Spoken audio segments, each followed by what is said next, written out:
संदीप जी का फोन आया, नसीमुद्दीन जी ये मत करिए। उनके कहने का मतलब ये होता था कि प्रियंका जी कह रही हैं। तो इसका मतलब तो यही हुआ ना कि भाई राहुल गांधी आपको लेकर के आए जब आपकी ज्वाइनिंग हुई, लेकिन उत्तर प्रदेश में प्रियंका गांधी की टीम आपको काम नहीं करने दे रही थी, यही माना जाएगा। राहुल गांधी जी से तो कभी बाद में मुलाकात ही नहीं हुई, पहले तो हो जाती थी, मैसेज भेज देते थे फोन पे, तो वो मैसेज जवाब दे देते थे या कहते थे कि इस टाइम पे बात कर लेना, फिर उसके बाद वो भी बंद हो गया। संदीप सिंह जी अकेले नहीं, कई लोग हैं। और इमरान प्रतापगढ़ी हो या कोई भी हो, किसी के कुछ बनने से मैं जलता नहीं हूँ। और बहन जी के खिलाफ बोलने का मैं अभी भी नहीं सोच सकता। और बहन जी मेरे माता पिता से कम नहीं। बहन जी का पहले फोन आता था, मैं बैठे बैठे बात करता था। अब उनका फोन आएगा, उनके सम्मान में खड़े होकर बात करूंगा। मुख्यमंत्री तो कांची नाम सब बन सकते थे, उन्होंने क्या नहीं, बहन जी को बनाऊंगा। कि सगे भाइयों से ज्यादा बहन जी ने माना। क्या आपको लगता है कि बसपा आगे सरवाइव करेगी, या चंद्रशेखर जिस तरीके से निकल करके आए हैं? चंद्रशेखर भी तो बसपा प्रोडक्ट है। आप समाजवादी पार्टी जाना चाहते हैं, या समाजवादी पार्टी से कोई बातचीत हुई है, या अखिलेश यादव से कोई बातचीत हुई है? कुछ सच्चाई है इसमें? अखिलेश जी अभी दिल्ली में हैं, जब लखनऊ आएंगे तो देखा जाएगा। नमस्कार, यूपी तक की खास पॉडकास्ट यूपी की बात में आपका स्वागत है। मैं हूं कुमार अभिषेक। हमारे इस खास पॉडकास्ट में हमारे मेहमान हैं नसीमुद्दीन सिद्दीकी। 3 दशकों से ज्यादा का सियासी करियर है। वो शख्स जिन्हें कांसीराम राजनीति में ले आए और जो मायावती के एक वक्त बेहद करीबी रहे। मायावतीज मैन, ये भी उन्हें कहा गया। लेकिन 2-2.5 दशक की पॉलिटिक्स के बाद मायावती को इन्होंने छोड़ा और उसके बाद कांग्रेस में आए। लेकिन अब कांग्रेस भी छोड़ चुके हैं। तो हमारे साथ इस वक्त नसीमुद्दीन सिद्दीकी जी, स्वागत है नसीमुद्दीन साहब। आपका स्वागत है। तो सबसे ज्यादा चर्चा तो इसी बात की है कि भाई आपने अचानक से कांग्रेस छोड़ दी। लोगों को मालूम भी नहीं था। आप कांग्रेस के कई पदों पर रहे पिछले 7-8 सालों में। ऐसा क्या हुआ कि आपने कांग्रेस को छोड़ दी? देखिए, अचानक कुछ नहीं होता है, ये तो कई साल से चल रहा था। और जिस दिन मैंने ज्वाइन किया था तो मैंने कोई शर्त नहीं रखी थी कि मुझे, कांग्रेस जब ज्वाइन किया तो मैंने कोई शर्त नहीं रखी कि मुझे कोई पद चाहिए। सिर्फ मैंने एक रिक्वेस्ट की थी, और वो रिक्वेस्ट मैं राहुल जी से, प्रियंका जी से, खरगे जी से, जब आगे खरगे जी से, अपने दूसरे पदाधिकारियों से बार बार करता रहा कि मैं जमीन का काम करने वाला आदमी हूं।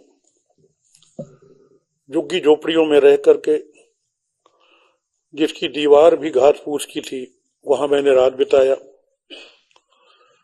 ईद बकरीद भी मैं समाज सेवा में लगा रहता था, अपने बच्चों के बीच में नहीं किया मैंने।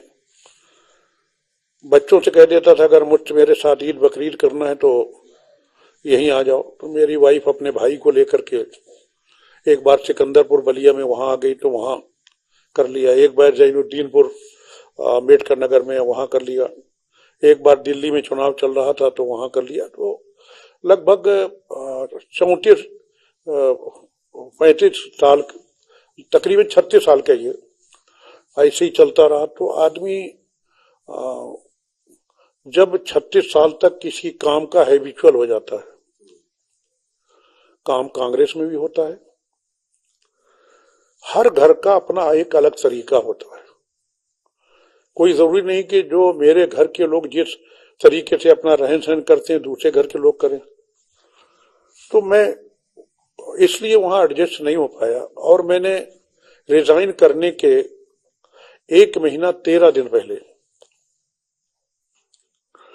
अपने प्रदेश प्रभारी को, प्रदेश अध्यक्ष को, पीसीसी के बहुत सारे लोगों को, सबको बता दिया था कि मेरे टेस्ट का काम नहीं हो पा रहा है।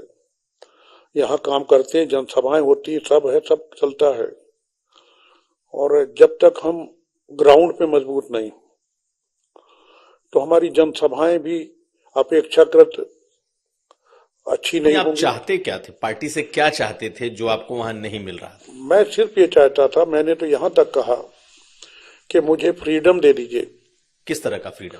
एक जिले का संगठन मैं अपने हिसाब से बना दूं।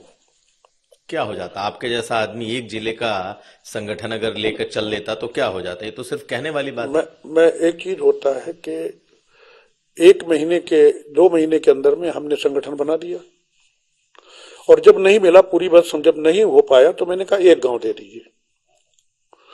मैंने एक गांव का संगठन बना दिया। दिया पार्टी ने एक गांव? नहीं दिया, नहीं, मान लिया, उदाहरण दे रहा हूं कि एक गांव का मैंने बना दिया, और एक गांव में 4 पोलिंग बूथ है, 4 पोलिंग बूथ में 11-11 लोग तैयार हो गए। अब वोटर लिस्ट में नाम बढ़ाना है तो कौन बढ़ाएगा? राहुल जी पदयात्रा कर रहे हैं, वो कर रहे हैं, 10 दिन के बाद खत्म हो जाएगा। जमीन पे अगर नहीं आएगा तो क्या मतलब? राहुल जी के पदयात्रा चलने करने के क्या क्या कारण है, क्या क्या मुद्दे हैं, किस बात को लेके चल रहे हैं? भाई अकेला चना भाड़ नहीं फोड़ पाएगा। तो मुझे अधिकृत कर दें कि मैं अपने हिसाब से संगठन उसका बनाऊं और उसका चलाऊं, और 6 महीने आप देखिए, अगर सही हो तो आगे बढ़ा दीजिए। मुझे प्रांतीय अध्यक्ष बनाया गया। 13-14 जिले पड़ते हैं पश्चिम में। तो जब मैं बना तो वहां मैंने संविधान बचाओ संकल्प सभा चलाई। तो संदीप जी का फोन आया, नसीमुद्दीन जी ये मत करिए। क्यों का कोई जवाब नहीं। इसके बाद पोलिंग बूथ कमेटियां बनाना शुरू की, यहाँ बैठे हैं पश्चिम के लोग भी, शुरू की, मैंने बात की, उन्होंने कहा नसीमुद्दीन जी ऐसा मत करिए। संदीप जी जो प्रियंका गांधी की टीम के, उनके कहने का मतलब ये होता था कि प्रियंका जी कह रही हैं। तब प्रियंका जी प्रभारी थी, महासचिव थी ऑल इंडिया कांग्रेस कमेटी की, लेकिन प्रभारी उत्तर प्रदेश की थी। तो मत करिए। और भी काम जो किए गए, मेरी आदत थी कि अगर कोई मर गया है, बैठे हुए हैं नसीम भाई, तो इनके साथ भी हमारी पार्टी का हो ना हो, कोई भी अगर मैं वहां गया किसी जात का, मैं उसके घर जाता था। मैं जीवन तो नहीं दे सकता, अपने जीवन नहीं बचा सकता, दूसरे को क्या दूंगा? जब मेरी मौत आएगी मैं भी चला जाऊंगा। लेकिन सुख दुख में शामिल होना मैं अक्सर जाता था। मैं शांति से नहीं बैठना चाहता था, और वहां इस पैटर्न पे काम करने का कोई स्कोप नहीं। वहां पर जनसभा कर लीजिए, टेबल टॉक कर लीजिए, योजनाएं बना लीजिए, तो वो ठीक है। हालांकि अब पोलिंग बूथ कमेटियां बनाना शुरू की हैं, अब कितनी सही बन रही है कितनी गलत बन रही है वो तो बात नहीं, लेकिन आपके जैसे आदमी को संदीप सिंह रोक रहे थे, तो इसका मतलब तो यही हुआ ना कि भाई राहुल गांधी आपको लेकर के आए जब आपकी ज्वाइनिंग हुई, लेकिन उत्तर प्रदेश में प्रियंका गांधी की टीम आपको काम नहीं करने दे रही थी, यही माना जाएगा? कुछ भी कह सकते हैं, कुछ भी कह सकते हैं। और मैंने उस टीम से भी कई बार कहा कि भाई मैं बीमार हो जाऊंगा, और प्रियंका जी से मैंने कहा कि प्रियंका जी मैं बीमार हो जाऊंगा, प्लीज मुझे काम चाहिए। खैर उन्होंने कह दिया संदीप देख लेना। देख लिया। तो कांग्रेस में रहते हुए उत्तर प्रदेश में आपको लग रहा है कि संदीप या फिर प्रियंका गांधी की जो टीम है वो काम करने वालों को उनके हिसाब से काम नहीं करने दे रही, या फिर जैसा वो चाहती सिर्फ वही हो रहा है कांग्रेस में? मैं काम करने वालों की बात नहीं करता हूं, मैं अपनी बात करता हूं। मुझे काम नहीं करने दिया गया, या मैं कर नहीं पाया, कुछ भी कह सकते हैं आप। तो काम आपको क्यों नहीं करने दिया गया? अब ये वो जवाब देंगे। क्या था मुझे नहीं मालूम है। जब राहुल गांधी आपको लेकर के आए थे तब तो कुछ कहा होगा ना कि आपको क्या करना है, या आप भी आए होंगे तो आप ये सोच कर आए होंगे कि आप कांग्रेस को किस तरीके से। राहुल गांधी जी मेरी हर बात से सहमत थे, और उन्होंने कहा बिल्कुल ऐसे शुरू कीजिए, बल्कि उन्होंने और बढ़कर के सपोर्ट किया। लेकिन राहुल गांधी जी प्रदेश के तो प्रभारी नहीं थे ना। राहुल गांधी जी से तो कभी बाद में मुलाकात ही नहीं हुई, पहले तो हो जाती थी, मैसेज भेज देते थे फोन पे, तो वो मैसेज जवाब दे देते थे, या कहते थे कि इस टाइम पे बात कर लेना, फिर उसके बाद वो भी बंद हो गया। तो मैं 5 साल तक लगातार सोचता रहा। शुरू के 3 साल तो किसी तरीके से पार किया। मैं 8 साल रहा कांग्रेस में, तो 3 साल तो मैं किसी तरीके से पार किया। लेकिन मैंने सोचा अगर यही हाल रही तो तू जल्दी बुढ़ा हो जाएगा अपने लिए, और जंग लग रही है। तो फिर मैं जब ये हुआ, फिर भी मैंने एक बार कहा कि भाई अगर आप नहीं मुझे कर सकते हैं तो मैं कोई फैसला लूंगा। किससे कहा? ये मैंने अविनाश पांडे जी से, अजय राय जी से, और पीसीसी में बाद में कहा। फोन पे मैंने ये उनसे कहा, फिर बाद में पीसीसी में दर्जनों लोग बैठे थे, वहां कहा। ये मैंने कहा 12 दिसंबर 2025 को। वही आपकी एक तरीके से आखिरी बातचीत रही होगी। बातचीत बाद में होती रही,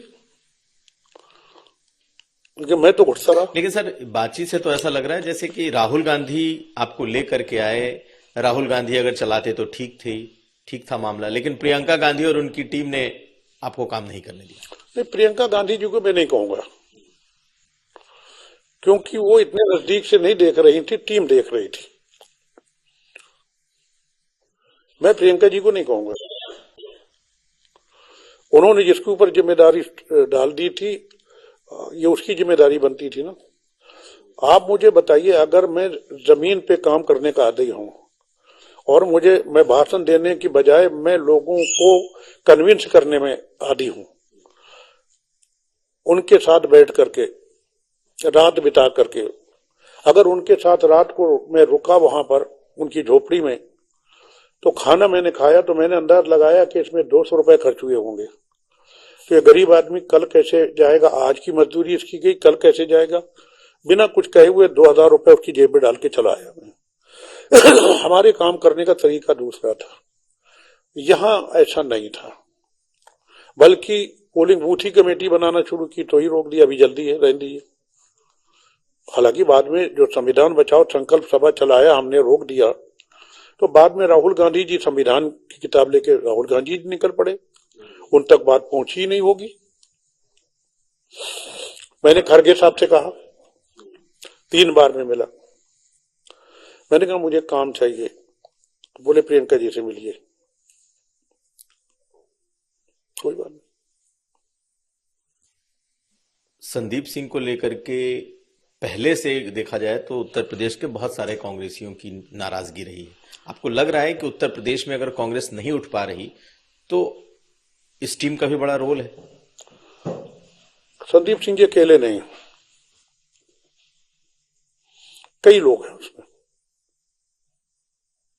नाम बताना मुनासिब नहीं है। कई ऐसे लोग जिनको कुछ नहीं आता, वो आईसीसी के सेक्रेटरी बन गए। मुझे नहीं बनना था, मैं नहीं बनना चाहता। पद नहीं चाहिए, काम चाहिए। बहुत पद दे दिए, बहुत प्रदेश अध्यक्ष बना दिए। राज्यसभा कितने बनाए मेंबर राज्यसभा के पता नहीं, एमएलसी कितने बनाए। तमाम लोग आए कि हमको जो है आप जिला पंचायत के मेंबर का टिकट दे दीजिए। हमने कहा जाओ पेपर तैयार करके लाओ। उदाहरण के लिए ताहिर साहब हैं एक सुल्तानपुर के, 2004 में आए थे, तो मैंने उसको देखा, उनको देखा, बातचीत हुई, मैंने कहा तैयार करके लाओ।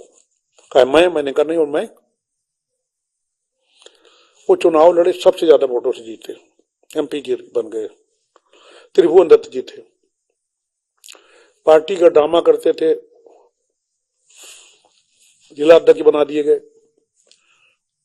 वो धोती साड़ी पहन करके डांस करते थे, एमपी बन गए, एमएलए बन गए। त्रिभुवन दत्त तो एक दो नहीं, बहुत से लोग टोकरा ढोते थे, विधायक थे ही नहीं, बहुत से लोग, एक दो नहीं, मंत्री बन गए। हमारा तो ये था कि सीधी सी बात यह है कि अगर हमारे सेनापति ने कह दिया, हमारी सेनापति बहन जी थी, मेरे ऊपर काफी कुछ छोड़ दिया। हमारी वो ट्रेनिंग थी कि हमारे अगर सेनापति ने बुलाया, उसने कहा अपना वेपन निकालो और देश हित में अपने आप को शूट कर लो, तो भाई 2.5 लाख नहीं बोल रहा हूं, शूट कर लूंगा। और अगर पता चलेगा कि वो देश के हित में नहीं तो उसको भी मार दूंगा। ये जज्बा आपका था। तो जो हमारी नेता कहती रही हम वो करते रहे। अगर हमारी नेता ने कहा कि सिद्ध करो कि सूरज पूरब से नहीं निकलता पश्चिम से निकलता है, तो सिद्ध करना हमारी जिम्मेदारी है। उसी हिसाब से काम करते रहे। आपने वो किया, जो जो कहती रही वो सब वो आपने आपके किया। सामने है ना। मेरी आदरणीय थी हैं। लेकिन कहा गया कि भाई आप ही एक ऐसे शख्स थे जिन्होंने उनको धोखा भी दिया। कैसे धोखा दिया? पॉलिटिकल बातचीत, रिकॉर्डिंग को सार्वजनिक करना, आपको लगता नहीं है कि ये ऐसी चीज है जो नहीं किया जाना चाहिए था? देखो वो बात पुरानी हो गई, बात निकलेगी तो फिर बहुत दूर तक जाएगी। अगर आपके ऊपर कोई झूठा इल्जाम लगाया जाता है तो रिकॉर्डिंग के जरिए या कैसे भी अगर आप ये सिद्ध करते हैं कि मैं निर्दोष हूं, तो ये आपका जन्म सिद्ध अधिकार है according to law, according to constitution. एक रिकॉर्डिंग का एक शब्द दिखा दीजिए जो मैं खिलाफ बोला हूं। जो इल्जाम सतीश मिश्रा जी ने लगाया उसका मैंने सफाई दी है और वो मेरा अधिकार है। एक शब्द दिखाइए जो मैं एक भी, अगर रिकॉर्डिंग की बात, आज नहीं अभी बैठे हैं, कल फिर बैठ लीजिए, 10 दिन बाद बैठ लीजिए, निकाल लीजिए तमाम रिकॉर्डिंग है जो मैं खिलाफ बोला। जो, और मैंने वहीं कहा था कि ये सारे आरोप मेरे ऊपर झूठे हैं और जो जो आरोप लगते रहेंगे उनकी सफाई मैं दे करके सिद्ध करूंगा कि मैं निर्दोष हूं। ये मेरा जन्म सिद्ध अधिकार है। कोर्ट में होता क्या है, झूठा आरोप लगा, जज साहब आपकी बात सुन रहे हैं, आप प्रूफ देंगे ना कि हम निर्दोष हैं। आरोप तो आप पर सतीश मिश्रा जी ने लगाया है, लेकिन आपने ऑडियो बहन जी का, बहन जी से बातचीत का आपने जारी कर दिया। ये मलाल लगता नहीं कि पॉलिटिक्स में यहां आपने, देखिए ये बात मैं फिर कह रहा हूं बहुत दूर तक जाएगी, मैं उस पर नहीं जा रहा हूं। आप पहले उसको पूरा उठा के देख लीजिए। पहले दिन सतीश मिश्रा जी की बात थी। सतीश मिश्रा जी ने कहा कि इनको जो है वहां मध्य प्रदेश भेजा गया था, ये नहीं गए, इन्होंने पार्टी का पैसा खा लिया। जब उसकी सफाई दी तो अगले दिन बहन जी आ गई। बहन जी पहले दिन नहीं थी। वही कह रहा हूं, पूरा देखेंगे आप तब समझ में आएगा। और बहन जी के खिलाफ बोलने का मैं अभी भी नहीं सोच सकता। सफाई तो दूंगा, चाहे मेरे पिताजी माताजी होंगे, अगर मेरे ऊपर आरोप लगाएंगे वो गलत होगा तो सफाई देना मेरा अधिकार है। और बहन जी मेरे माता पिता से कम नहीं, आज भी। इसका मतलब नहीं कि मैं बीएसपी में जाऊंगा या जाना चाहता हूं या मुझे लेंगी वो, लेकिन आज भी आपके लिए दर्जा वही। मैं कहता हूं बहन जी का पहले फोन आता था, मैं बैठे बैठे बात करता था। अब उनका फोन आएगा, उनके सम्मान में खड़े होकर बात करूंगा। इसका मतलब ये नहीं कि बीएसपी में मैं जाऊंगा या वो लेंगी। नहीं तो जब बहन जी से आपको, मायावती जी से आज भी उनके प्रति इतनी अगाध श्रद्धा है आपके मन में, तो बसपा में जाने में क्या प्रॉब्लम है? या फिर आपने क्या ट्राई किया या नहीं किया? देखिए साहब, कभी एक आध आदमी ऐसा होता है बसपा में, अगर बसपा के बनाने में कांशीराम साहब मेन थे। लाखों लोग ऐसे थे जो तिनका तिनका मिलकर के एक मंडई, एक मकान बना था जिसको हम बीएसपी जानते हैं। 6 दिसंबर 1978 को बामसेब बना, 6 दिसंबर 1981 को DS4 दलित शोषित समाज संघर्ष समिति बना और 14 अप्रैल 1984 को बहुजन समाज पार्टी बनी। ये सब कांशीराम साहब ने बनाया। इस मकान को बनाने में मेन कांशीराम है, शिल्पी वही है, लेकिन अगर उसमें लाखों ईंटें लगी हैं तो एक ईंट मैं भी हूं। ठीक बात है। और वो ईंट जिस मकान में लगी है, वो अगर मकान दीवार में दरार पड़ती है, दीवार गिरती है, मकान गिरने की हालत में आता है, तो मुझे भी तकलीफ हो रही है। और ये दीवार गिर नहीं रही है, एक आदमी गिरा रहा है, नाम मत पूछिएगा। वही जिनका नाम अभी आपने लिया? मैंने नाम नहीं लिया, दूसरी लाइन में नाम लिया।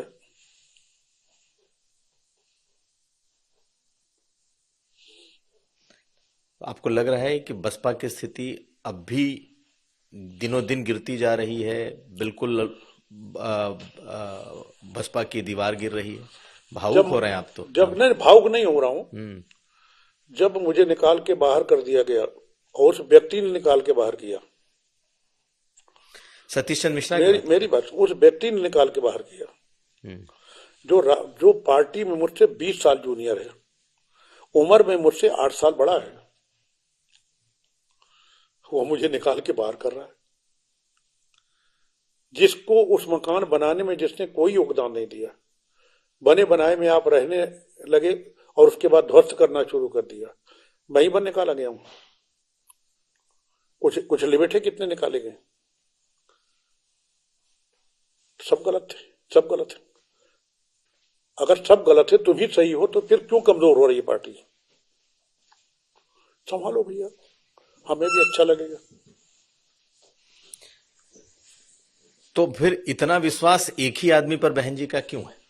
सब कुछ नुकसान हो गया, सबको निकाल दिया गया, आप जैसे लोगों को जिनको मायावतीज मैन कहा गया, जो मायावती के सबसे खास रहे सियासत में। ये जवाब तो बहन जी देंगे, वो मुझसे बड़ी है, मैं उनको क्या कहूँ, जवाब बहन जी देंगे। तो आज भी आपको इस पार्टी को देख करके, पार्टी का हश्र देख करके आप दर्द होता है? जिस घर को बनाया जाता है, अगर उसमें कोई नुकसान होता है तो मैं मरम्मत भले ही न कर पाऊं, लेकिन लगता तो यार इसमें मेरी भी एक ईंट लगी है। तो आपने कभी समझाने की कोशिश नहीं की? आपने कभी बताने की कोशिश नहीं की, देखिए इस दीवार को गिराया जा रहा है, इसके जड़ खोदे जा रहे हैं, ये शख्स हैं जो पूरी पार्टी को खत्म कर रहे हैं? इसीलिए तो बाहर हो गया। बताया था आपने? इसीलिए तो बाहर हो गया। हुआ नहीं, किया गया, मैं बाहर हो गया, कोई बात। और मुझे 10 दिन पहले मालूम हो गया था। मैं नाम बता देता हूं, कम से कम 150 लोगों को जिनको मैंने 10 दिन पहले कह दिया था कि मैं पार्टी से निकाला जाऊंगा। बोले छोड़ दो, मैंने कहा मैं गद्दार कहलाऊंगा, नहीं छोड़ूंगा, नहीं छोड़ी।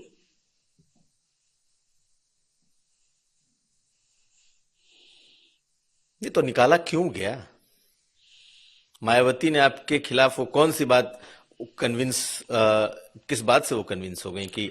मैंने इशारा आपको कर दिया, सब बातें खोल के नहीं कही जाती हैं, और पुरानी बात हो गई, 10 साल पुरानी बात, अब छोड़िए उसको। नहीं ठीक है, अब आप जी नए घर की तरफ, नए रास्ते की तरफ बढ़े, लेकिन इसी में 1-2 सवाल और हैं। ऐसा नहीं है, आपने भी तब बहुत सारी बातें कही। आपने मायावती को कहा कि मायावती आपत्तिजनक टिप्पणियां मुसलमानों पर करती रहीं, 2014, 2017 हमारा नुकसान हुआ, ब्लैकमेलिंग जैसे आरोप लगे। देखिए, जो भी है आपके न्यूज चैनलों पे है, न्यूज पेपर्स पे है, आप उस टाइम को उठा करके देख लीजिए, हर चुनाव के बाद क्या कहा क्या नहीं कहा। अब ये कोई जरूरी थोड़ी है कि आप बढ़िया सी बात मेरे मुंह में डालें, मुझसे निकलवा लें जो आपको पता है, वो छोड़िए। नहीं, चूंकि अब बातचीत निकली है तो मैं सवाल कर लेता हूं। आप बिल्कुल करिए सवाल। देखिए, एक चीज है कि अपनी सफाई रखना, जो बात आपने कही थी कि भाई मुझ पर आरोप लगेंगे तो मैं 1000 बार सफाई दूंगा और सफाई देना मेरा अधिकार है। जो बातें आप कह रहे हैं कि न्यूज में है, न्यूज चैनलों में है, आपने ये कहा कि आपके पास 150 ऐसे रिकॉर्डिंग्स हैं जिसको कि जो आपके पास हैं, आप लगातार फोन रिकॉर्ड कर रहे थे। मुझे एक चीज बता दीजिए, मुझे एक बात दिखा दीजिए मेरी, जो मैं बोल रहा हूं, ये 150 कहां से आ गया? आपने नहीं कहा। मुझे, अरे सवाल ही नहीं भाई, मुझे मालूम है, मैं अभी भी सुनता हूं मैं क्या बोला हूं। आप सुना दीजिए ना, मुझे दिखा दीजिए 150, मैं सारी बात मान जाऊंगा। और अभी जाके लेकिन सर, रिकॉर्ड करने की जरूरत क्यों पड़ी आपको? अब फोन रिकॉर्ड करने की जरूरत क्यों पड़ी? देखिए साहब, उसको अगर आप पूरा सुन लेंगे तो उसका जवाब मिल जाएगा आपको। सवाल ही नहीं बनता। अगर आप सुन लेंगे सवाल बनेगा ही नहीं। आपने इसका मतलब सुना ही नहीं। कुछ दर्शकों के लिए भी तो बता दीजिए। दर्शकों ने हफ्तों महीनों सुना है, जब रिकॉर्डिंग आप लोगों ने वायरल की है। लेकिन रिकॉर्डिंग तो आप ही ने की थी। जो किया था, उसमें क्या बात है।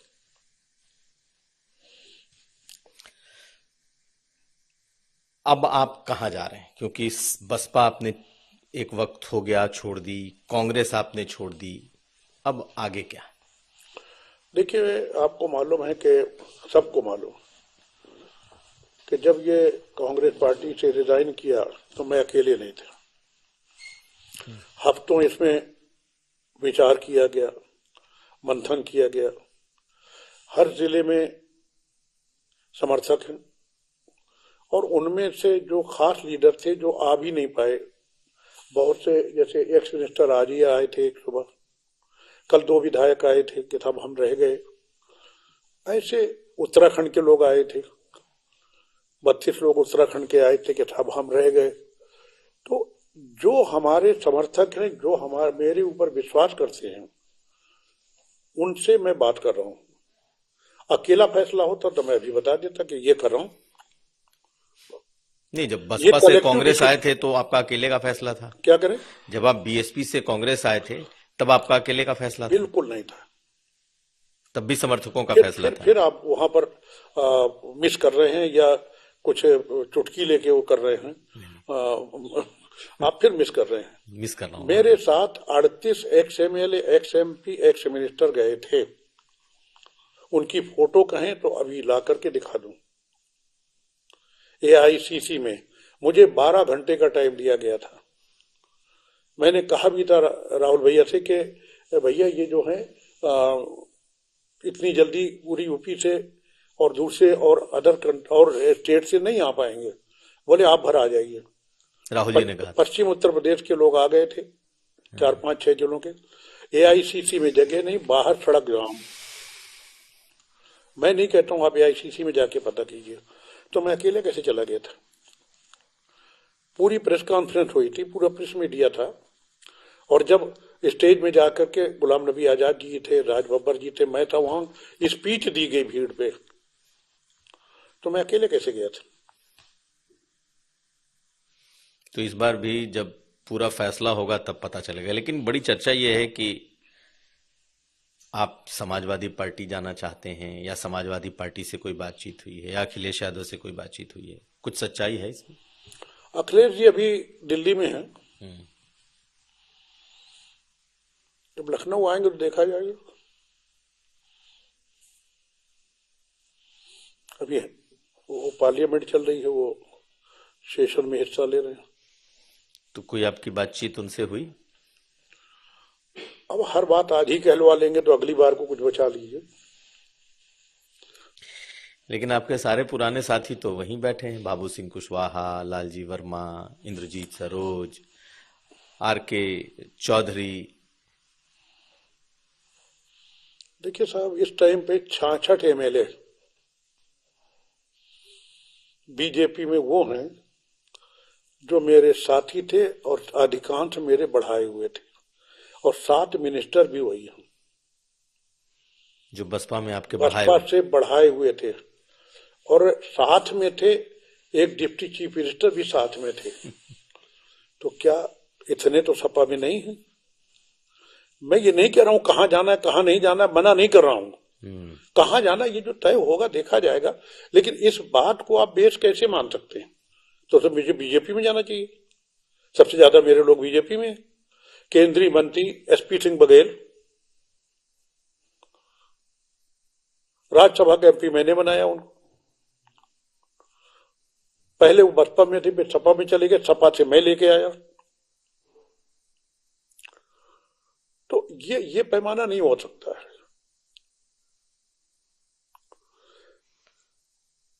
आपने डिप्टी सीएम का जिक्र कर दिया, ब्रजेश पाठक। हाँ, हमने साथ में काम किया है बीएसपी में। मेरे वो, मैं उनको लेके या मेरे जूनियर या मेरे वो नहीं है। हाँ, वो बाद में बीएसपी में आए थे, मैं पहले थे हूँ। उस लिहाज से सीनियर है। तो वो कुछ भी कह लीजिए, लेकिन हम लोग साथ में काम किए। वो हैं उनके साले गुड्डू त्रिपाठी, क्या नाम था उनका, गले में उनको वो था। तो ये जो जिन 4 लोगों का मैंने नाम लिया, ये कहा गया कि कई लोग तो इसमें आपकी वजह से बसपा छोड़े। जैसे अब नाम तो मतलब अब नाम मैं भी नहीं ये काल्पनिक बात है। एक व्यक्ति नहीं आपको ऐसा मिल सकता। जितने का भी आप नाम ले रहे हैं, मैं पहले बसपा से निकाला गया, बाद में आए हैं। लालजी वर्मा बाद में आए, इंजी सरोज बाद में आए, रामचंद्र राजभर बाद में आए, बाबू सिंह कुशवाहा बाद में गए। ये सब सपा में बाद में गए हैं। आर.के. चौधरी पहले, आर.के. चौधरी तो मुझसे पहले 3 बार निकाले जा चुके हैं। बसपा में गए निकाले 3 बार। तो अगर आप सपा आते हैं तो ये तमाम जो लोग हैं आपके पुराने बसपाई साथी की तरह रहेंगे, क्या रहे? अभी अगर मगर का सवाल कहां से आ गया? अगर पक्का हो जाता है तो फिर यह प्रश्न उठता है, पहले पक्का तो हो, करना क्या है? पहले बातचीत हो। बातचीत अपनों से पहले हो। इशारों में तो मैं कुछ समझ भी पा रहा हूं कि शायद अभी अखिलेश जी आएंगे, अभी सेशन में हैं, बातचीत होगी, उसके बाद मैंने की कि हर चीज ओपन नहीं की जाती है, हर चीज का एक समय होता है।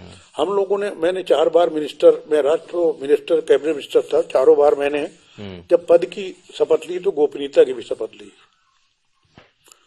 कहीं ना कहीं वो हर जगह लागू होता है। अच्छा, आप नसीमुद्दीन जी, आप कह सकते हैं कि गढ़े हुए, अब तराशे हुए कांशीराम के, मैं ठीक कह रहा हूं? शुरुआत आपकी कांशीराम ने कराई, पार्टी में वो लेकर के आए, पहला चुनाव लड़ाया, क्या था एक्सपीरियंस आपका? देखिए, कांशीराम साहब जैसा व्यक्ति, मेरे पास शब्द नहीं। मैं कांशीराम, मैंने बाबा साहब डॉक्टर अम्बेडकर को देखा नहीं, पढ़ा है, तमाम महापुरुषों को पढ़ा है, वो चाहे धार्मिक हो या सामाजिक हो। कांशीराम साहब जैसा महापुरुष कहना छोटी बात है। मैंने ऐसा व्यक्ति, समाज सुधारक अपनी लाइफ में नहीं देखा है। मैं ऐसे ही नहीं बोल रहा हूं। एक बार की बात मुझे वाकया एक याद आ गया। कांशीराम साहब बाई इलेक्शन इटावा से लड़े और मैं एमएलए बांदा से लाइफ में पहली बार लड़ता हूं 91 में, और मैं एमएलए जून 91 में एमएलए जीत जाता हूं। हालांकि लड़ाया गया था, कांशीराम साहब ने कहा था मैं नहीं लड़ना चाह रहा था, तू लड़। अच्छा। अब जहां पर 6-7% मुस्लिम वोट है, बीएसपी नई पार्टी है, 12% चमार वोट है, शेड्यूल कास्ट तो 18 था। सामने जमुना प्रसाद बोस 3 बार के कैबिनेट मिनिस्टर और मौजूदा कैबिनेट मिनिस्टर एमएलए के चुनाव लड़ रहे हैं। रामतन शर्मा सिटिंग एमपी बीजेपी से लड़ रहे हैं, सरकार बन रही कल्याण सिंह की, और वो व्यक्ति चुनाव लड़ रहा है कि जिसने कभी प्रधानी भी नहीं जीता, पहली बार लड़ रहा है। तो जब जिद किया तो हारने के लिए लड़ गए, और जब चुनाव के 2-3 दिन बचे तो लगा क्या हम जीत सकते हैं, और जब जीत गए तो 1 महीना ये लगा क्या सचमुच एमएलए बन गए। विश्वास ही नहीं था, सपना तो नहीं कहीं। मैं जीत गया जून में, कांशीराम साहब जीते नवंबर-दिसंबर में। इसके बाद उन्होंने एक साइकिल रैली चलाई सहारनपुर से, बोले तू भी मेरे साथ चले। बहुत सारे लोग थे, उनमें से एक मैं भी था। हम साइकिल रैली चलाते फतेहपुर डिस्ट्रिक्ट है, आप जानते हैं, फतेहपुर डिस्ट्रिक्ट है, वहां पर फतेहपुर शहर में जीटी रोड बाहर से बाईपास बन गया, पहले सीधा था। तो एक पुराना गेस्ट हाउस है, वो रिनोवेशन कर दिया हमने अपनी सरकार में, टूटा फूटा था। वहां साइकिल रैली जब पहुंची तो रात को वहां हम लोग आराम करने के लिए लेट गए। एक बड़ा कमरा था, उसमें कांशीराम साहब हो गए, बगल में एक छोटा कमरा था, 4-5 छोटे छोटे कमरे थे। एक कमरे में मैं हो गया, और दोनों कमरों के बीच में एक दरवाजा था पुराना, ऐसे ही लगा हुआ था। सो गए। रात को लगभग 2 बजे मेरी नींद खुली, तो मैं बाथरूम गया। मैंने बार बार कांशीराम साहब के खांसने की आवाज आ रही। मैं बेड पे बैठ गया। मैंने कहा यार ये क्यों ये खांसी इनको, और मैं बहुत अदब करते थे उनका। मैं गया तो मैंने वो दरवाजा के पास पहुंचा, तो दरवाजे लगे थे, एक सांस थी लंबी सी दरवाजा, लकड़ियों के बीच पर्दा पड़ा था, तो एक साया जैसे होता है टहलता हुआ इधर से दिखाई दिया, और मैंने नाक किया, खटखटाया, खोला। उन्होंने क्या क्या बात है? मैं कहा साहब आपको नींद नहीं आ रही? कहा नींद नहीं आ रही मुझे। मैं कहा साहब आपकी तबीयत खराब है? साहब कहते थे हम। बोले हाँ मेरी तबीयत खराब है। मैं कहा साहब कुछ दवा ले लीजिए, सो लीजिए। कहा दवा नहीं है। मैं कहा साहब अगर मालूम हो तो मैं जाकर के किसी मेडिकल स्टोर को जानने वाले हैं, मैं खुलवाऊं और दवा ले आऊं। दवा नहीं मिलेगी। साहब आप बताओ तो मैं लेके आता हूं। तू इधर आ जा, बैठ जा। मैं कहा नहीं ठीक है साहब। अपना बेड पे बैठ गए। तू पहले मरज तो जान ले, फिर दवा ले आ। कहने लगे रोजाना रात को मैं 10-11 बजे सो जाता हूं, और 1:30-2 बजे मेरी नींद अपने आप खुल जाती है। फिर मैं सारी रात मुझे नींद नहीं आती है, और मैं सिर्फ ये सोचता हूं कि बाबा साहब डॉक्टर अम्बेडकर दबे कुचले समाज को हुक्मरान बनाना चाहते थे, वो नहीं बना पाए, और वो मर के चले गए। उनके शब्द हैं, हम नहीं बोलते मर के चले गए, दूसरे शब्दों में कहते हैं कि स्वर्गवास हो गया उन्होंने जो बोला। मैं कांशीराम सोचता हूं कि क्या मैं अपने जीते जी ये जो दबी कुचली कौम है इसको हुक्मरान बना पाऊंगा, या मैं भी मर जाऊंगा? और हमने कहा साहब ऐसी बात मत कीजिए, आपको हमारी भी उम्र लग जाए। कहा तू डायलॉग बोल रहा है, न तेरी उम्र मुझे लगेगी न मेरी उम्र तुझे लगेगी। जब तुझे मरना होगा तू मर जाएगा, जब मुझे मरना होगा मैं मर जाऊंगा। जा इसकी दवा मेरे तो ले आ। आंसू निकल आए। जिस आदमी ने अपना घर छोड़ दिया, 1 रुपया का बैंक बैलेंस नहीं बनाया, 1 रुपया की प्रॉपर्टी नहीं बनाई, शादी नहीं की, सिर्फ समाज के लिए जो आदमी लग गया, तो जागते हुए तो ठीक है, सोते हुए भी वो उठ करके सिर्फ समाज के बारे में सोच रहा है। मुख्यमंत्री तो कांशीराम साहब बन सकते थे ना, उन्होंने कहा नहीं बहन जी को बनाऊंगा। और कई उनकी बातें हैं, कलकत्ते की, इधर की उधर की, वो मुझसे अजीब उसमें बात करते थे। अक्सर कहते थे अरे बहुत दिमाग खराब है। तो अब बहन जी से वो हो गया था एमएलए बनने के बाद, बहन जी के घनिष्ठ संबंध में कैसे आया? वो कलकत्ता में एक रैली थी, ये 1992 में, मैं एमएलए था। सब लोग वही होटल में जाके रुक गए, बहन जी एक कमरे में रुक गई, कांशीराम साहब, हम लोग। एक प्रोग्राम हो गया, एक वो आए बहुजन वॉलेंटियर फोर्स के थे, नाम भूल गया मैं, काले थे बड़े पुराने, साहब बुला रहे हैं आपको। मैं गया तो बहन जी बैठी थी, वो भी बैठे थे। बोले बैठ जाओ। तो मैं कहा नहीं ठीक है सर। बैठ जा। बैठ। बोले तेरे बहुत दिमाग खराब है। आपको बोला कांशीराम जी ने?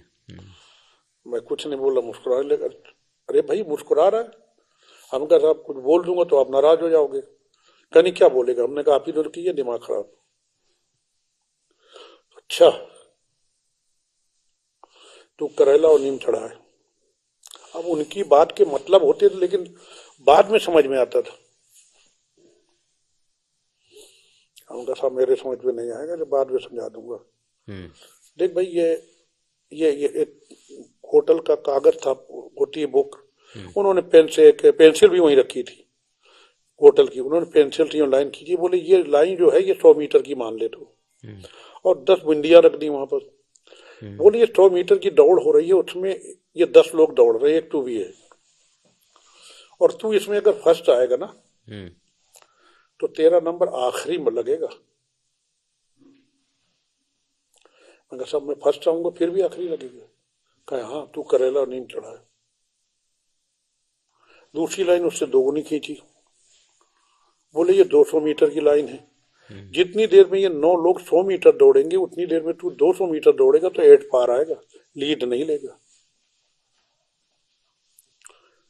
200 के बाद जितना दौड़ेगा वो लीड से रही होगी। तो महंगा साहब ये कौन सी दौड़ दौड़ू मैं? कहा तेरे अंदर टैलेंट है, तू कर सकता है। घर छोड़ देगा, 6-6 महीने में घर आना पड़ेगा। अरे हमने कहा था मिशन के लिए क्या, इसमें क्या पूछना है। अब बहन जी की तरफ घूमे, कहने लगे देखो ऐसा है कि वो एक सुलेमान पप्पू थे, वो विधायक रहे, वो तुम लिए हो, वो भी ठीक है, मैं उसकी बुराई नहीं करता हूँ, इसको ले जाओ, जो पार्टी हिट का काम इसको दो, ये करके लाएगा, इसको पश्चिम उत्तर प्रदेश ले जाओ। आपके बारे में? हाँ। बहन जी बोली को ठीक है, अब तुम ऐसा करो कि हालात सही तक आ जाओ, 10-15 दिन का टाइम दिया। बच्चे क्या, हमने कहा वो 2 बच्चे हैं और कौन देखेगा, हमने कहा हम लोग 8 भाई हैं, साला भी है, सब लोगों को कोई दिक्कत नहीं। मैं गया, सामान वामान बांधा और चला गया लेकर के। बहन जी बीच में इतना खुश हो गई हमारा उसमें, आपके काम से बहुत खुश हो गई। फिर 2 जून का मामला पड़ा, उससे और खुश हो गई वो, स्टेट गेस्ट हाउस वाले में और खुश हो गई वो। सब ठीक चल रहा था, लेकिन 2003 में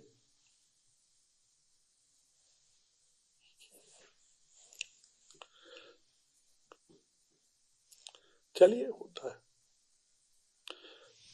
है। तो एक तरीके से कांशीराम जी ने बहन जी के हाथों आपको सौंप दिया कि ले जाओ, कह सकते हैं। और बहन जी ने अपने सगे भाइयों से ज्यादा माना। मुझे कोई वो नहीं है, मैं खुलेआम कहता हूँ, बहन जी ने शुरू में तो हम दूर दूर और सब कुछ रहे कि सगे भाइयों से ज्यादा बहन जी ने माना। इतना भरोसा था आपके ऊपर? बिल्कुल था।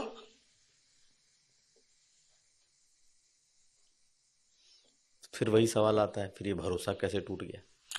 उसका जवाब दे चुका हूं।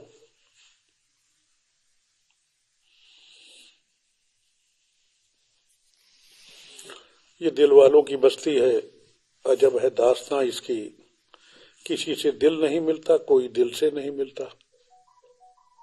बहुत बढ़िया। तो आपको मलाल है इस बात का कि बहन जी के साथ इतना क्लोजली आपने काम किया, लेकिन आज आपकी स्थिति ऐसी है कि आप किसी पॉलिटिकल पार्टी में नहीं।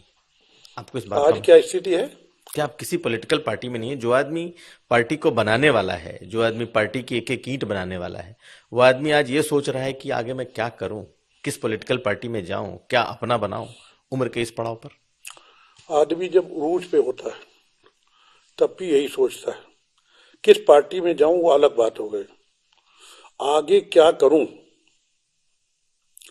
हमारे पिताजी कहते थे कि बेटा जब टाइम खराब हो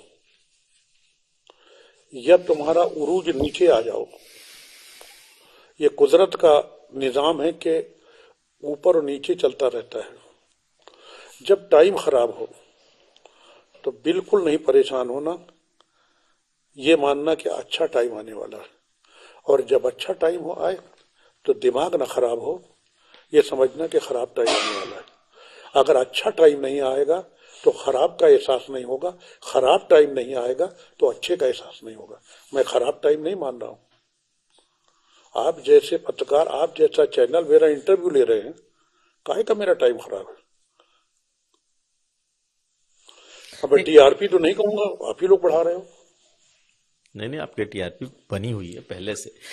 स्टाइल ऑफ पॉलिटिक्स की बात होती है तो कांशीराम की स्टाइल ऑफ पॉलिटिक्स और मायावती की स्टाइल ऑफ पॉलिटिक्स, चूंकि आपने दोनों को नजदीक से देखा है, कांशीराम लेकर के आए, बनाया सब कुछ, और फिर सब कुछ इतना नीचे आ गया है कि आज एक विधायक पर आ गई है बसपा। कांशीराम साहब के कोमा में जाने के बाद धीरे धीरे चेंज हुआ। हम्म। और जरूरत के मुताबिक कहें, आवश्यकता अनुसार कहें या कुछ भी कहें, वो सब बीएसपी में हो गया, जिससे नुकसान हुआ। जैसे अब कुछ तो बताइए। जैसे आपके सामने अकेले एक आदमी काफी है।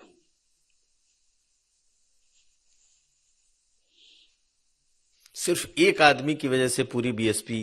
मैं बिल्कुल यही कहूंगा। क्या? जितने बाहर किए गए उन्हीं ने करवाया।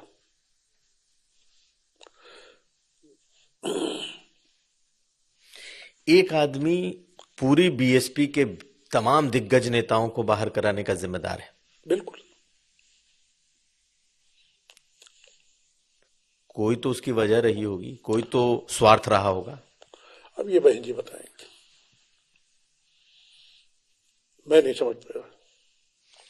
काबिल हैं, वो अच्छे वकील हैं, उनका पूरा परिवार हाई कोर्ट जज और सब कुछ, उनके पिताजी हाई कोर्ट के जज थे, भाई हाई कोर्ट के वकील थे, ये भी होते होते रह गए।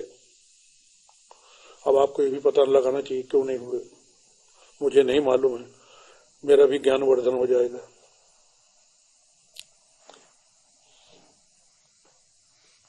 तो ये एक आदमी की महत्वाकांक्षा है या साजिश? मैं समझ ही नहीं पाया क्या है, मैं समझ ही नहीं पाया। मायावती भी नहीं समझ पाई कि सब कुछ चला गया, इतना बड़ा नुकसान हो गया? अब वो समझी कि नहीं समझी, हो सकता है उनकी कोई स्ट्रेटजी ऐसी हो कि आगे ये करना है। ये सब कुछ लुटा के कौन सी ये स्ट्रेटजी आप हो कह रहे हैं सकती ना है? कि लुटा के। मैं इसलिए कह रहा हूं क्योंकि न मैं सांसद देख रहा हूं, न विधायक देख रहा हूं, एक विधायक देख रहा हूं। आप कह रहे हैं ना, वो क्या सोच रही है ये ना मैं जानता हूं ना आप जानते हैं। तो आपको उस बात का दर्द है, रहेगा? देखिए, बीएसपी कमजोर हो रही है या होगी, या जब जो कुछ होगा तो कहीं ना कहीं टीस तो है। कांशीराम के मिशन से मेरा गहरा ताल्लुक है, तो कांशीराम के मिशन से ही बीएसपी बनी थी।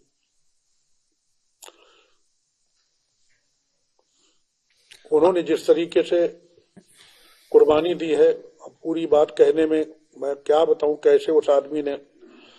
बताइए। एक बार की बात है कि कहीं से प्रचार करके आए, तो अब यह था कि भाई 2 बज रहा है, भूख लगी, क्या खाएंगे। कहा यार कुछ है ही नहीं है, अब इतनी रात को क्या करें। कई दिन की सूखी रोटी पड़ी थी, 5-6 लोग थे। उस आदमी ने मुस्कुराते हुए, क्या नाम था उसका, वहां का महाराष्ट्र का था, याद नहीं आ रहा, नाम भूल गया, काफी दिन हो गए, जो ड्रामा रामा भी किया करते थे। अरे तू भाई एक गिलास में पानी ला और ये रोटी ले आ।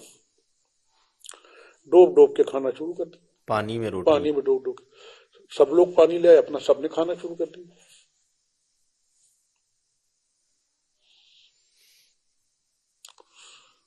उनकी शुरू की पढ़ाई कोई जानता है कि मदरसे में हुई है? कोई जानता है वो कहाँ पैदा हुए? कोई जानता है? वो खबासपुर बता देते, खबासपुर में थोड़ी पैदा हुए। खबासपुर उनका गांव था, लेकिन पैदा कहाँ हुए? आप बताइए। वो अपने ननिहाल में पैदा हुए, बूंगा साहब में। कहाँ है ये? वहीं पे, उसी जिले में, रोपड़ जिले में। उनके भाई लोग क्या काम करते हैं? कोई लोहार है, कोई कुछ है, कोई कुछ है, कोई कुछ है।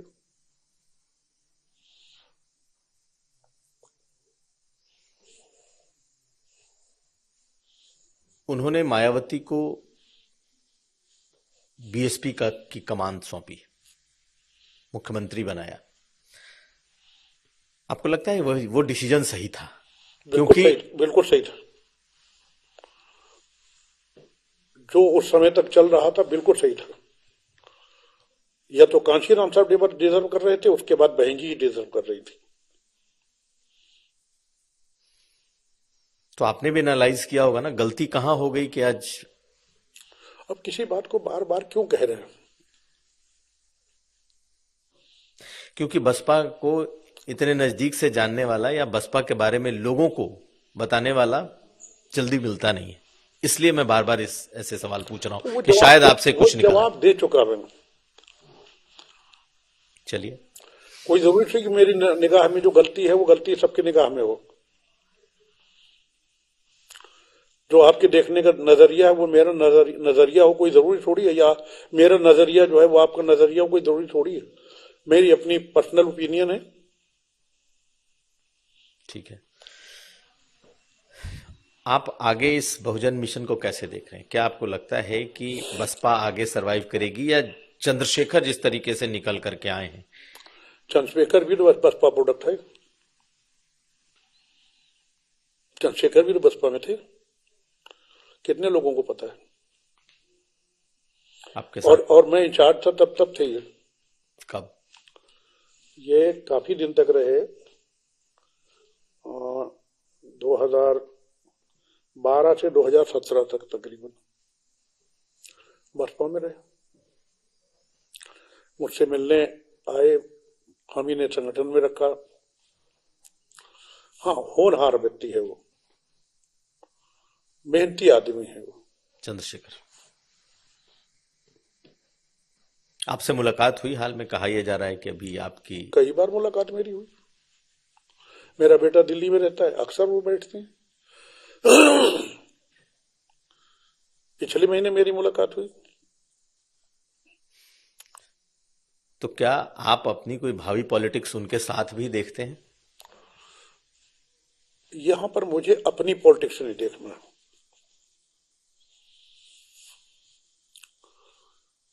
मुझे अपना देखना होता तो साहब माफ कीजिएगा, मेरा अभी सब कुछ हो जाए। ये जो मेरे साथ लिए कुर्बानी देने को तैयार है, उनका क्या होगा? टिकट नहीं हो सकता, संगठन में एडजस्ट हो जाए, वो भी काम करें।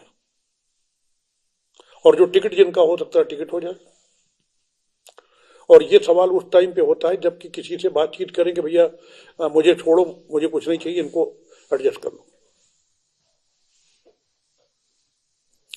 तो भविष्य की रणनीति में तो ये है ना कि जब आप या तो किसी के साथ बात करेंगे तो जो आपके साथ होंगे बिल्कुल उनको आप एडजस्ट कराएंगे। उनको बात की जाएगी, फिर क्या हालात बनते हैं, उस समय क्या स्थिति बनती है, उस समय की बात है। उस समय हमारे लोग क्या कहते हैं एडजस्ट होने, या जब उसकी बात आती है, जितनी बात सामने से आती है उस पे हमारे लोग क्या कहते हैं। अभी तो सीधा सही है कि भाई हमने आपके ऊपर छोड़ दिया। मैं बहराइच गया, लखीमपुर खीरी गया, मैं झांसी गया, बरेली गया, अभी मेरठ और बनारस और जाना है। फिर बैठेंगे, कोई फैसला लेते हैं।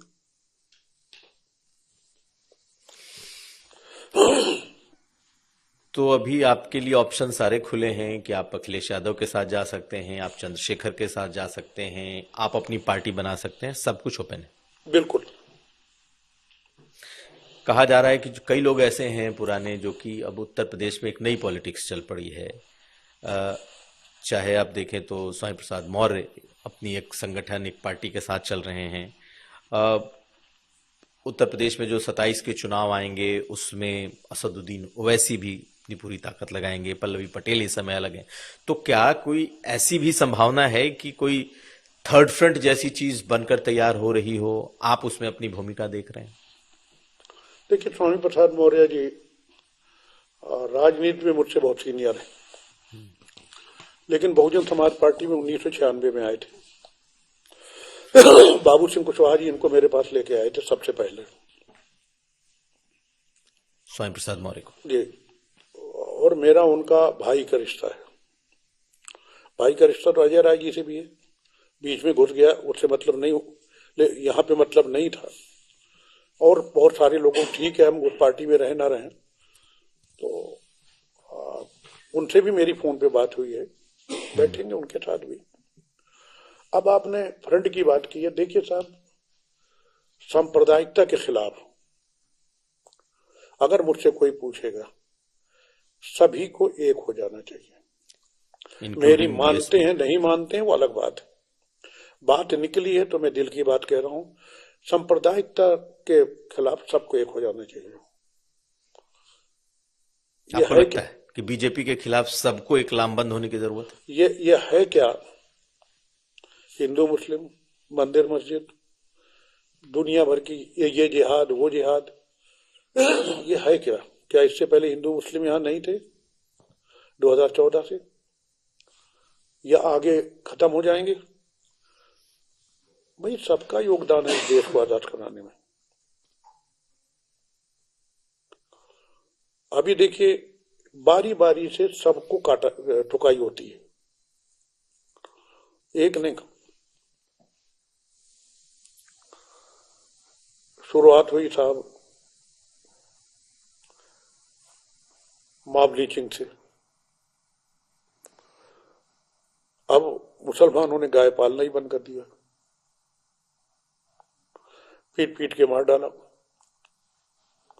अखलाक था, मैं उसके घर भी गया था, उसको मार दिया, पता चला वो गोश्त जो है बकरे का था। इन्हीं की एजेंसी बता रही। चलो भाई इनका नंबर लग गया, और जब मुसलमान पिट रहा था तो दूसरे लोग कहते हमें लेना देना क्या है, मुल्ला जी हैं पिटे। फिर शेड्यूल कास्ट का नंबर लगा। अभी मेरठ में क्या हुआ, माँ बेटी के साथ क्या हुआ, हाथरस में क्या हुआ था, सोनभद्र में क्या हुआ था। आए दिन किसी न किसी नाम से जो दलित है, पिछड़ा है, उसको ठोका जा रहा। अब मुसलमान कहते हैं हमें क्या मतलब है। इसके बाद जब ये पिट चुके तो अब शंकराचार्य जी आ गए, ये भी लड़ाने के लिए। एक तरफ से आग लगी है, मुस्लिम है, फिर जब वो निपट गया, अब निपटा नहीं, वो तो चलता रहेगा। फिर दलित है, फिर पिछड़ा है, फिर शंकराचार्य है, और हम एक दूसरे की पिटाई पर्दे से झांक रहे हैं। अच्छा भी पिट रहा है।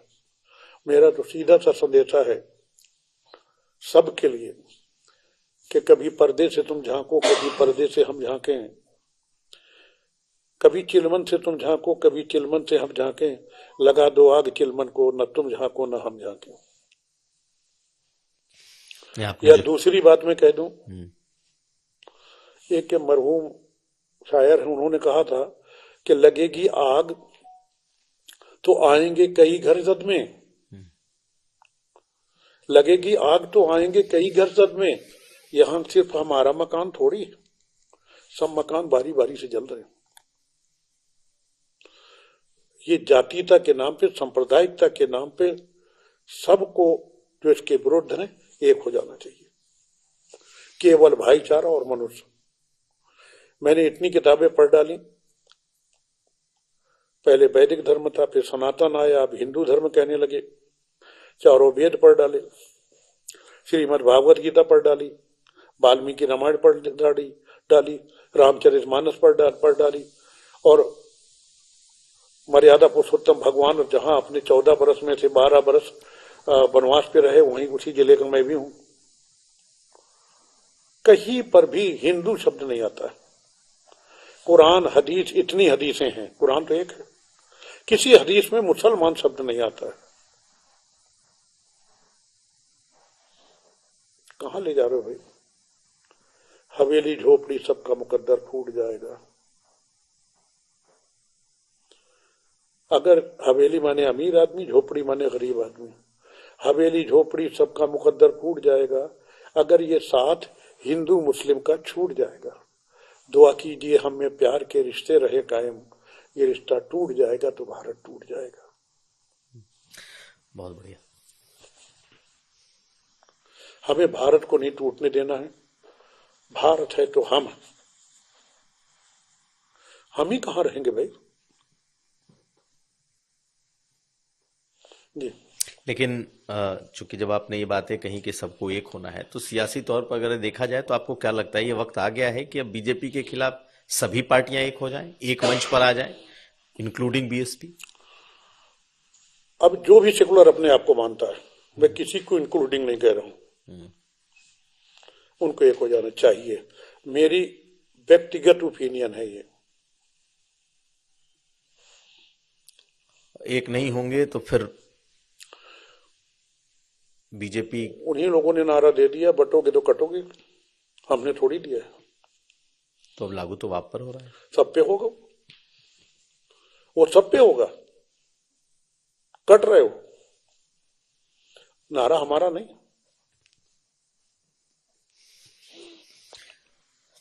आप कांग्रेस से तो अब बाहर आ गए, राहुल गांधी को आपने कैसा पाया? बहुत अच्छे आदमी हैं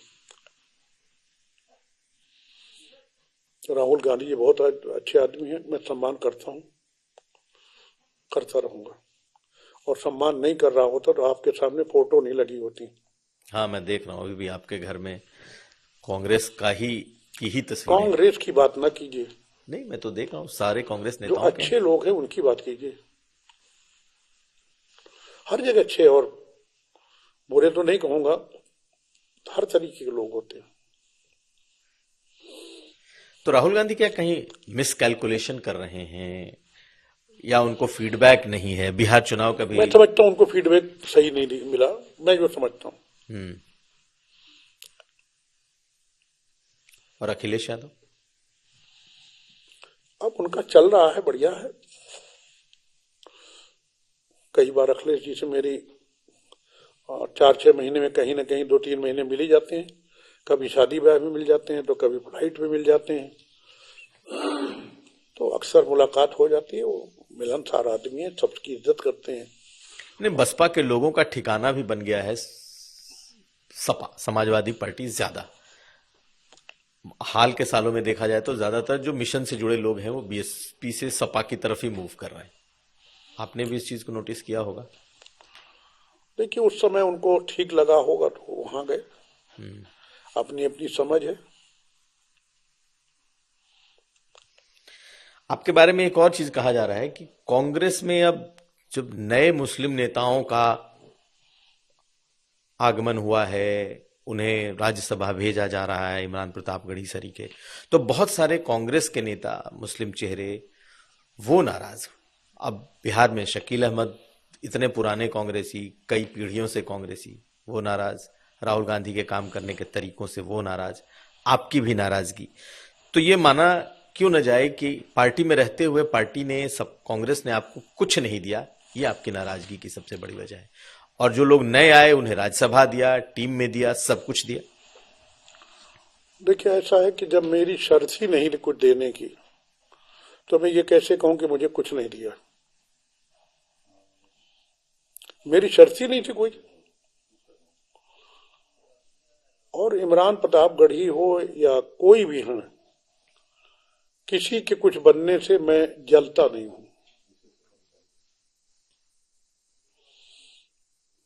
मैं बिल्कुल, मुझे कोई तकलीफ नहीं है। शकील साहब पुराने कांग्रेसी है, उनको ज्यादा पता चलेगा। मैं तो जुमा 4 दिन 8 साल रहा, चला आया। तो अब वो कैसे कह रहे हैं, वो बताएंगे, वो जानेंगे। मुझे किसी से कोई गिला नहीं है, चाहे पुराने हो या नए हो। चलिए सर, तो अब हम उम्मीद करेंगे कि जल्द ही आपके इस बात का खुलासा होगा कि आपकी अगली रणनीति क्या है, किस पार्टी में आप चाहते हैं, या क्या कोई अपनी अलग पार्टी लेकर के आते हैं। एक बार फिर दर्शकों के लिए पूछ लेता हूं, आप कहां जा रहे हैं? देखिए, कई दिन से पत्रकार बंधु जो है आते हैं, दूसरे लोग भी फोन करते हैं, हजारों फोन आए। स्थिति तनावपूर्ण है, लेकिन नियंत्रण में है। सपा रूल आउट नहीं है? क्या करें? सपा रूल्ड आउट नहीं है कि आप सपा, अगर कुछ... रूल्ड आउट माना जाए तो क्या बीजेपी और बसपा में आप नहीं जाएंगे? नहीं, बीजेपी में जाने का कोई सवाल मतलब ही नहीं है, और बसपा में भी कोई मतलब नहीं। कांग्रेस आपने छोड़ी दी, तो आपके पास समाजवादी पार्टी बची, या फिर चंद्रशेखर के साथ जाएं, या अपनी पार्टी बनाएं। यही 3 ऑप्शन है, या चौथा भी है। ये तो आप पहले कह चुके हैं, और मैं कुछ बोला नहीं हूं। और जब कुछ नहीं बोला जाता तो मूक सहमति होती है। बहुत शुक्रिया बात करने के लिए। हमारे साथ थे नसीमुद्दीन सिद्दीकी। यूपी तक की इस खास बातचीत में, पॉडकास्ट में इन्होंने मन की बात, दिल की बात, पुरानी बात, उस जद्दोजहद की बात जो इनके पूरे सियासी करियर में इन्होंने देखा, आज हमारे साथ इन्होंने साझा किया। अगली बार फिर किसी नए मेहमान के साथ मुलाकात होगी। तब तक के लिए आप हमें दीजिए इजाजत। देखते रहिए यूपी तक।